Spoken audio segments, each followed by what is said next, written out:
Well, thank you for being here today and for your willingness to meet outside in the heat while the Sheriff's Office continues to do our part to stop the spread of COVID-19. Joining me today is our State Attorney, Mr. Andrew Warren, who worked expeditiously with us on this case. Thank you, Mr. State Attorney.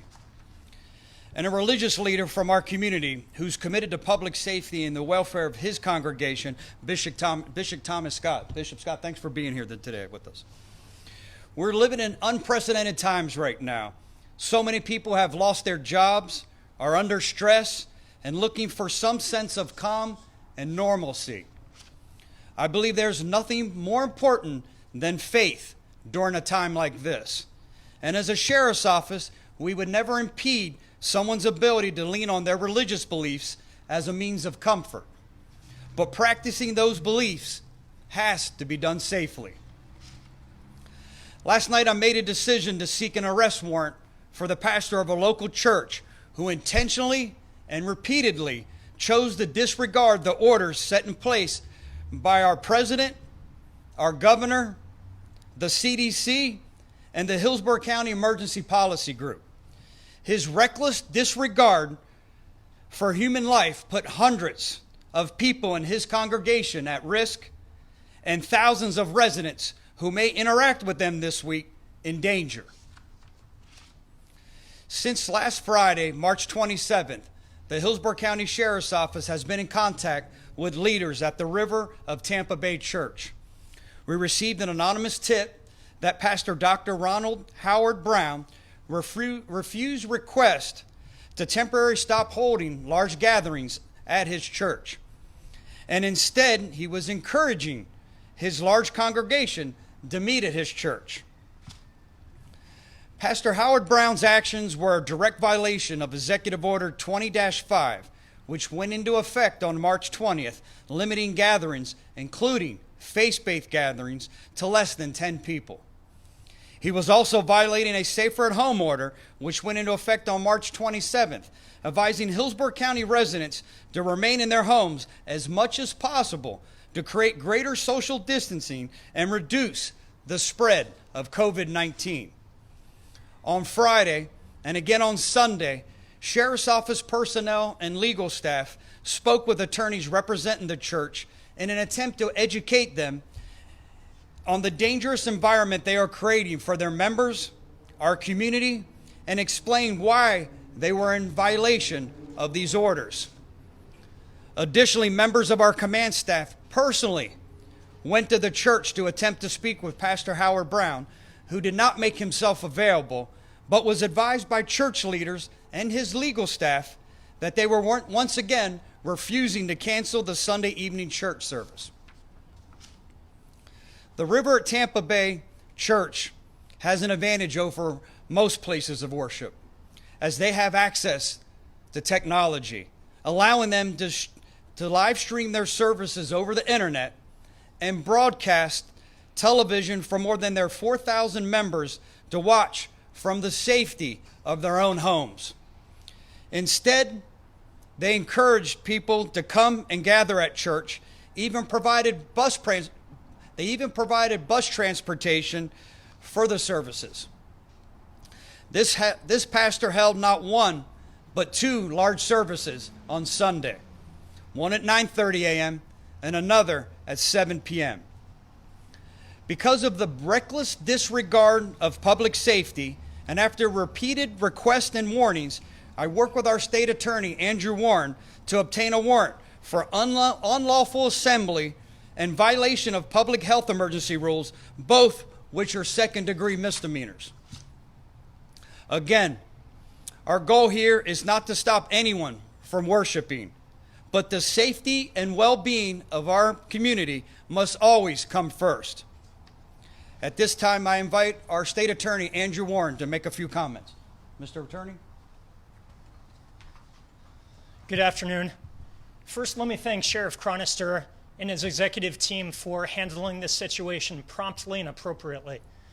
Public safety is always our number one priority, and make no mistake, this issue is about the health and safety of our community. Putting your parishioners at risk in a time of an emergency like this is not only reckless, but it's illegal.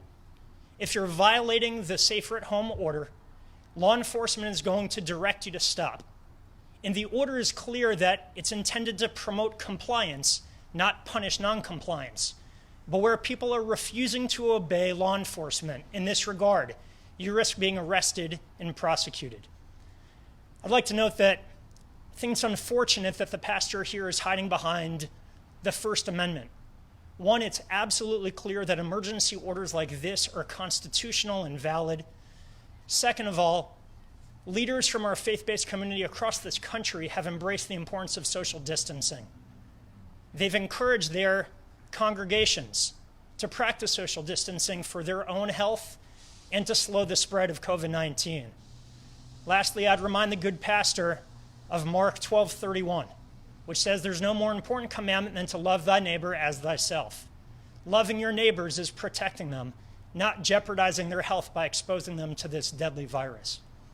I want to thank the sheriff again and his team for how quickly they work to bring an appropriate resolution to this situation. Thank you. Thank you, Mr. Warren. At this time, I'd like to invite Bishop Thomas Scott to make a few comments. Bishop Scott? Thank you, Sheriff Chronister, and I would like to also thank you for your support and the importance of public safety in Hillsborough County. I want to say personally that we know we have a great sheriff here in Hillsborough County who has been doing a great job, an outstanding job for this community and to provide public safety. Let me just say that we need to understand how important this issue is to us, COVID-19 and social distancing. It is very important. It is important also for the religious community to govern themselves according to the laws of the land. The Bible instructs us to obey the laws of the land.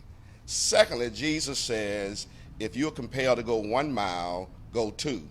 If you're compelled to take off your overcoat, give them your top coat, which means what he's saying there is go the extra mile, the distance, to make sure that you're within compliance. And so today, what we have done at our church, at the 34th Street Church, is that we have ceased services on Sunday morning, on Wednesday night, and we do streaming online and Facebook Live on Sunday mornings at 10 o'clock and as well on Wednesday nights. And so we value the importance of the laws of the land, and we value the importance of social distancing, and more important, protecting our parishioners. Make sure that they are not in harm's way or that they spread this deadly disease throughout the community. And so, Sheriff, thank you again for your support, and thank you for what you're doing in this community. Thank you, Bishop Scott. I also thank you for not only what you do for our faith-based community, but the entire community as a whole. We're fortunate to have you. Thank you. At this time, any of the three of us will be available for questions. You have to speak loud since we're all so separated. Mr. Jordan. I went out to the church earlier today, and somebody came up to us and kicked us off the property. Before they did that, they told us that the church has put in place some of the mechanisms to prevent the spread, and no one's talking about that angle or what they're doing. They haven't talked about what those measures are, but they said that this was done with that in mind. Your response? There's no exemption in our safer at home order to allow for any type of devices that one may believe will sanitize the air enough to not spread this virus, this deadly virus. So his legal staff and church leaders were explained this in grave detail by not only the sheriff's office legal staff but county attorneys as well. They chose to ignore that. And what you're seeing today is a result of that refusal to comply with the safer at home order. Sheriff, is he currently in custody or in Debbie's process of serving this arrest warrant? Where is he right now? Great question. I guess I should start repeating the question just since a lot of people can't hear the question. The question is if he is in custody yet. We are working on that. We are currently negotiating with him and his attorney to turn himself in. We believe he lives in Hernando County. We believe he's in the process of turning himself into the the Hernando County Sheriff's Office, along with our deputies who are up there now. I was looking for a sign here to see if he was under arrest yet. He is supposed to any minute now turn himself in. With that said, I have heard in the last 24 hours from former members of this church that have talked about the weaponry that this man